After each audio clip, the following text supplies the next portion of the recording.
بسم اللہ الرحمن الرحیم۔ السلام علیکم۔ جس چیز کا ڈر تھا وہ چیز ہو چکی ہے۔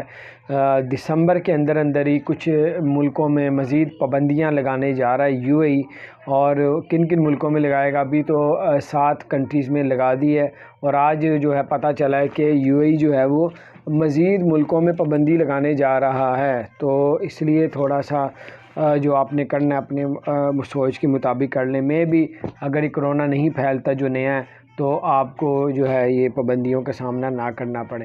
تو پچھلے سال کی طرح اگر یہ بھی کوئی اللہ نہ کرے کوئی ایسا کوئی اچانک ہی کوئی بڑھ جاتا کوئی معاملہ تو پھر ان کو پابندی لگانی ہی پڑے گی۔ تو ابھی صورتحال جو پاکستان انڈیا کی ہے وہ الحمدللہ، بنگلہ دیش کی ان کی بہتر ہے، آبادی بھی زیادہ ہے لیکن کرونا کے یہاں پہ جو ہے وہ کیس اتنے نہیں ہیں الحمدللہ۔ اللہ پاک ہمیں معاف کرے اور ہماری حفظ و امان میں رکھے اللہ تعالیٰ۔ اور یہ تھی کچھ اپڈیٹس، اگر جو آپ نے فیصلے کرنے ہیں وہ چند دنوں کے اندر کر لے، ٹریول کے، جانے کے، آنے کے، یا کہیں گئے ہوئے، تاکہ جو ہے آپ کو کسی قسم کی مصیبت کا سامنا نہ کرنا پڑے۔ اپنا خیال رکھیں، چینل کو سبسکرائب نہیں کیا